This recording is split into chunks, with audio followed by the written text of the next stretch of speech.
What's it been since I've done a little bit of a shot, taken a pot shot? How long has it been since I've taken a pot shot at Marzgurl? 1 year, 2 months, and 2 days? Something along those lines. So, salutations. Good to be back on the air for this kind of content. But I gotta say,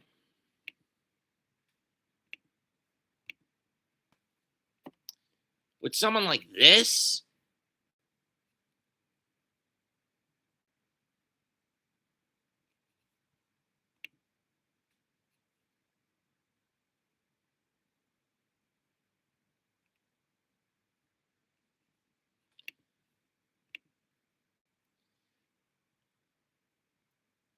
till now, this was a line I never thought I would want to cross.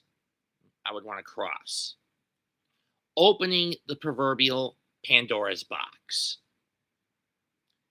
and getting to the truth of the matter of this scumbag little shrew.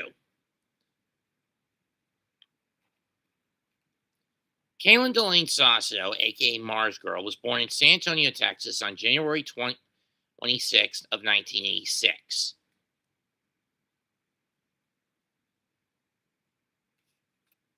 On January 25th of 1986. For years, she tried her hand at video production, with her ultimate goal of going to Japan. From her high school anime club in 2003 2004 to actually pulling it off with her old friend Chiafia.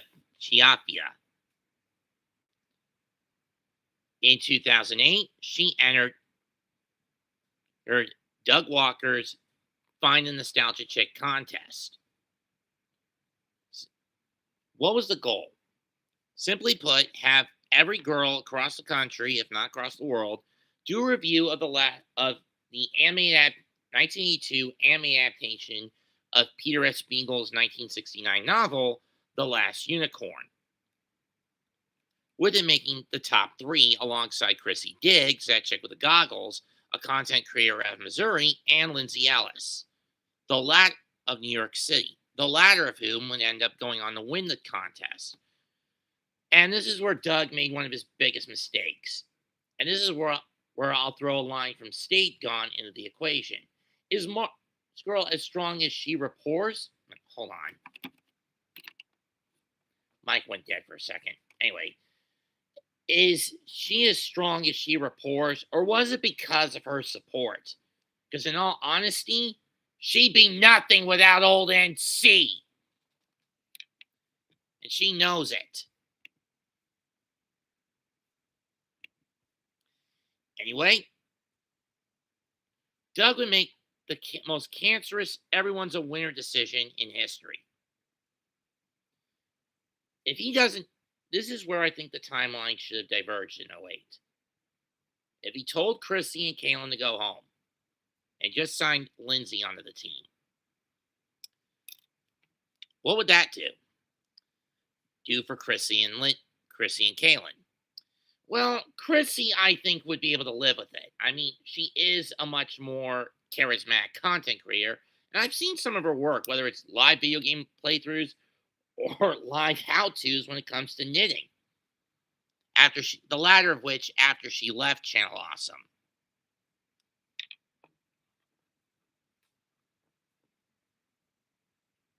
Anyway, Kaylin, on the other hand, would have tried another scam to try to get into it.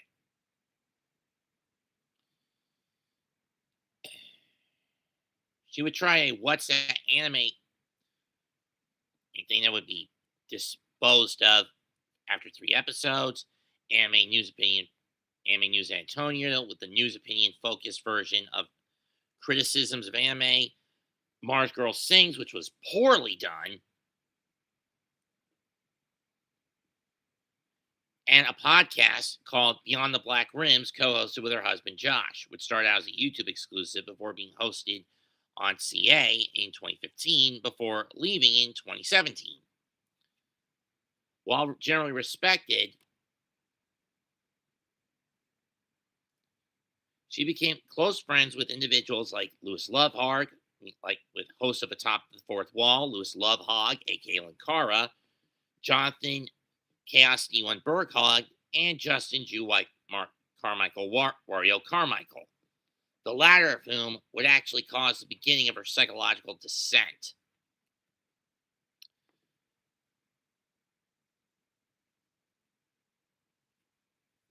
Fast forward to how so? In 2014, Justin Carmichael would take his own life by committing suicide. Word on the street was about several months earlier, it had been uncovered by the Walker brothers and their executive, Mike Michaud, that Justin had been doing some unethical actions, namely grooming. Hello, Daniel Barry. I should have also put a warning that this will contain some non-discreet content. Viewer discretion advised. Having said that,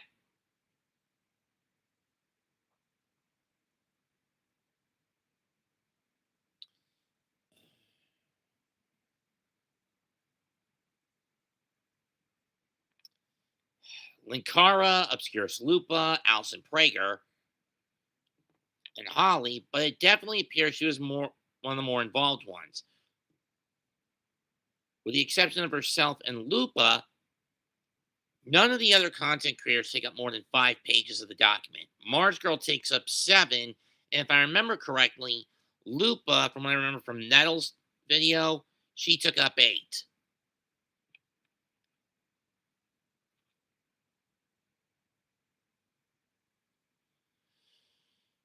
But nothing particularly damning came up in the testimony. Most of it was based around Michaud being an asshole to her, which is worth bringing up, but a lot of it was also about honest mistakes. But anyway, this was by 2018, by the way, when everyone else found out what Mike Michaud and the Walker brothers were covering up. Timeline diversion 2. That even if Doug didn't kept the everyone wins scenario, if he had grown a set of balls and told Mike, no, we gotta tell everyone else about this now instead of covering it up, would she have kept some respect for Doug? Yes. Would she have still left? More than likely. Would she still have done what she had done to Vic, do what she did to Vic, but infinitely earlier? Believe it or not, the answer is yes. Now, in the first timeline divergence, if Doug told her and Chrissy, better luck next time, I'm not going to bring you on board, either of you on board, would she try it with Vic again? Same thing with Vic. Yes. Would she have had the same level of influence that she would in the second and in our current timeline? No. No one would believe her.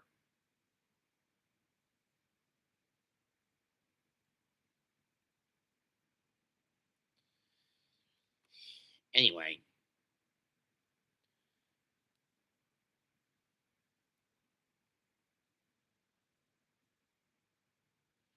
when you consider that she's only got around 10,000 subs, with out of the 17,000, most of them were made from the Change the Channel document video.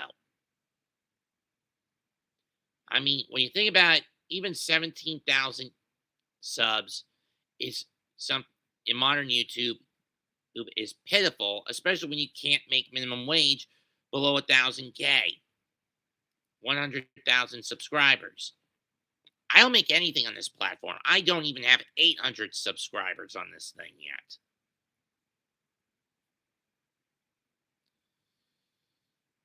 Manager, 10-year anniversary, and my 9-year anniversary with Channel Awesome in September of 2017. And direct abuse from to many of my friends.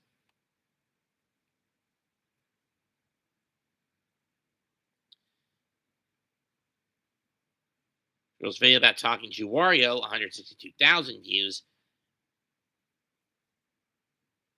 It is her most popular video by a long shot. But speaking of Jew Wario, Justin Carmichael, born April 11th, 1971, committed suicide January 23rd, 2014.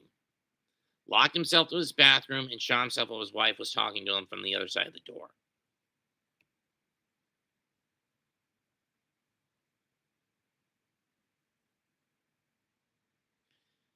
They were friends and even appeared on several collaborations together. When Justin died, Caitlin felt like she needed to honor him by posting in 2015 and finishing one of his pet projects, Farewell Fami Kamen Rider.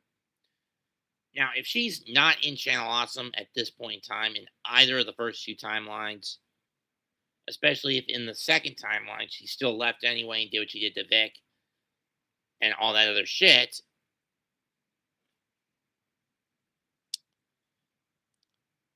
Farewell Fami Kamen Rider would be left in the dust. It would be left unfinished and forgotten. Anyway, by April of 2018, she took it down when it was revealed that Justin was a rapist and that Channel Awesome was covering up the allegations. This occurred on April 2nd. And on April 11th, which led to the change the channel document. On April 11th, Doug, Mike, and Rob released their statement and response. For many, including myself, the Jew Wario fiasco was the straw that broke Marzgurl's back, and she created the Kick Vic movement, going off on Vic Mignogna, getting him fired, especially when you consider many of the VAs at Funimation at the time: Monica Rial, Kara Edwards, Jamie Markey, Chris Sabat, Sean Schemmel. Though Schemmel was the only one with a legit reason to want Vic gone. DC Douglas, Damon Mills, J. Michael Tatum, etc. Elizabeth Maxwell, Jason Leekbrit. There's a Leekbrit. Can never get that name straight.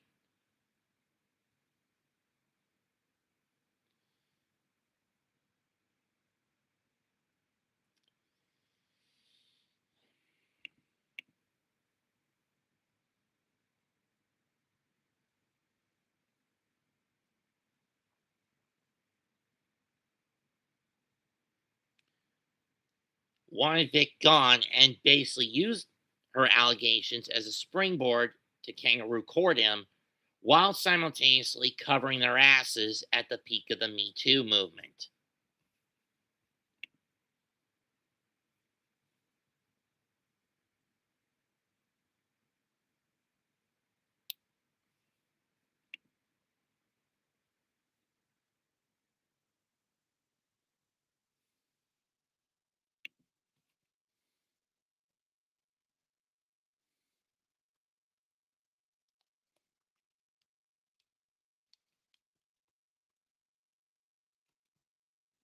I thought the Marzgurl threat was big, which led to these kinds of people popping up.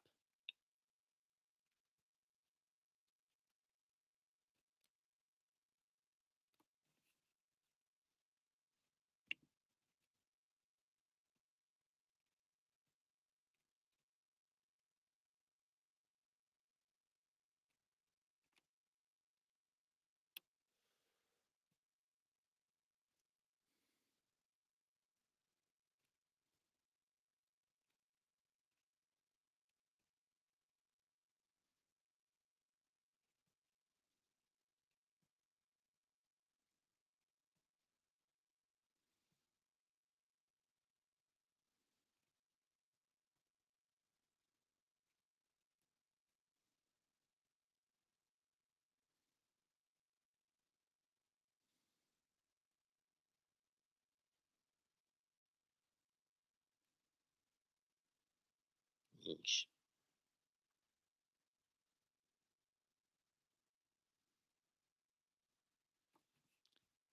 Anyway, getting back on topic.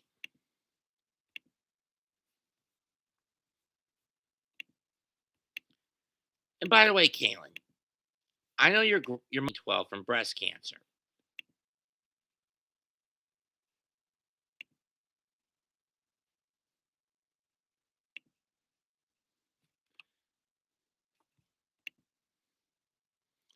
Do you know who was one of the first people to show you sympathy when you released that truth about 5 years earlier? I mean, late, 5.5 years later. Oh, wait. And send you his condolences on Facebook. Oh, wait. I did.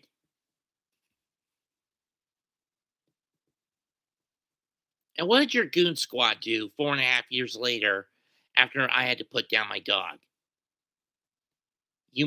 They mocked me over it. Me coming on here, giving an update that I had to put down a beloved pet.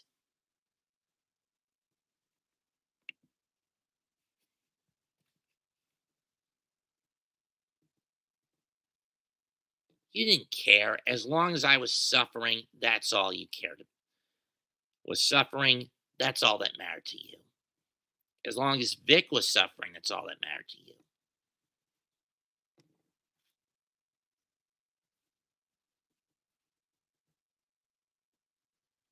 But you're always bouncing between new formats on Twitch and YouTube and social media, doing this and that.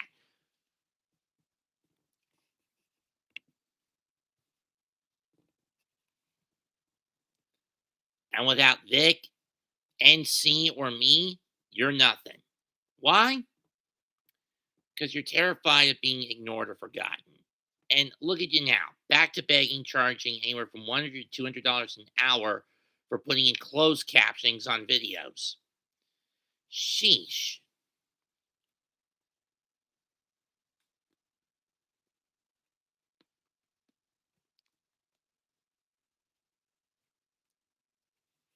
Here's your most recent tirade after John Lithgow said he was going to nearly quit Harry Potter because of J.K. Rowling's anti-trans perspective. A perspective that, for as much as I'm not the biggest Potter nut, I can at least throw J.K. a bone for keeping transgender content out of the story Ori. But the end of the day, but at the end of the day, Kaylin,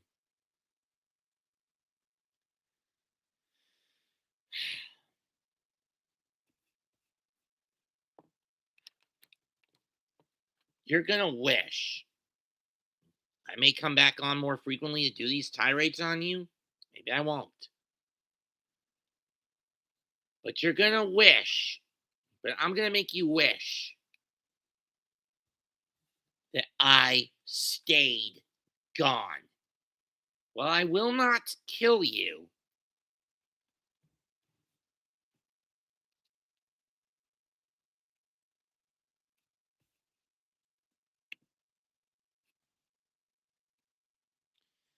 I mean, seriously, using this kind of keep control joystick instead of a controller for Aladdin on Super Nintendo, I will still come on and pot shot you. Oh, and let's not forget one of your biggest simps getting arrested. And you didn't even notice. How ironic that Kickback is made up of nothing more than rage baiters, serial rapists, and whiny bitches like you. It's rather ironic. Not to mention you're a never-ending grifter and a panea-phobic splurger. I wouldn't be surprised if you and Josh are down to your last few pennies that you waste on whatever money he makes to indulge yourself with. So you went to AEW Revolution this past Sunday. Big fucking whoop.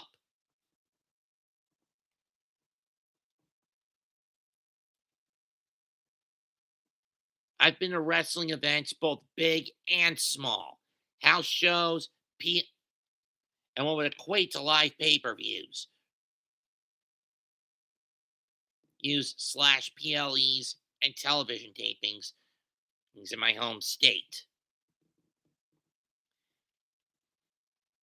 And honestly, I don't care which promotion comes into town. I'll go to it. Whether at Grady Cole Center, Spectrum Center, Bojangles Coliseum, Cabarrus Arena Event Center. Hell, I'll even go to a brewery company to go watch a wrestling event.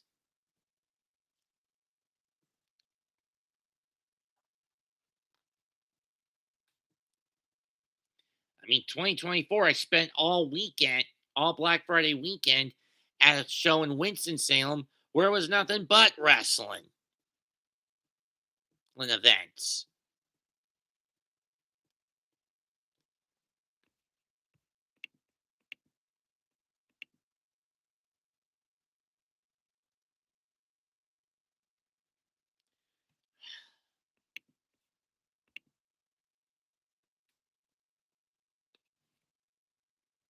Hmm.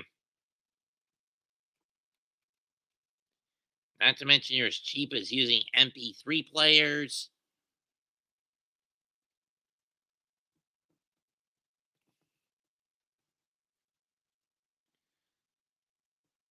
Now, most of this stuff on here is just a bunch of pot shots taken at you by content creators. And just as a heads up, I don't have a Kiwi Farms account.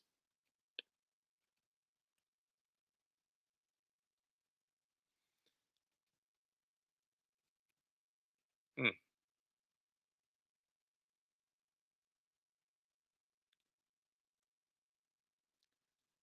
But and how so many conventions believed you in regards to Vic, I'll never figure out.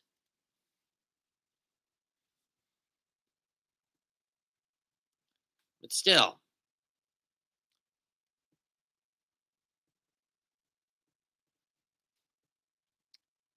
one of these days, you and I are going to cross paths. We may come to physical blows. We may come to verbal blows. But one thing is certain, you're going to wish that I stayed gone.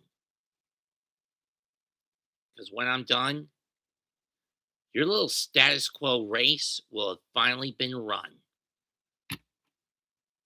Whether I get you to confess the truth that you're a compulsive liar, a self-indulgent grifter, a greedy glutton, a hoarding, self-indulgent glutton, and a rape apologist yourself, projecting your own crimes on others, they don't matter to me anymore. But then again, what you're going through now in California is suffering enough. And it's a suffering you can't stomach. Comment, like, and subscribe. I'm Mets2128. It has been so damn long since I've been able to do one of these or had the desire to do one of these. Goodbye and good fucking night. Bang.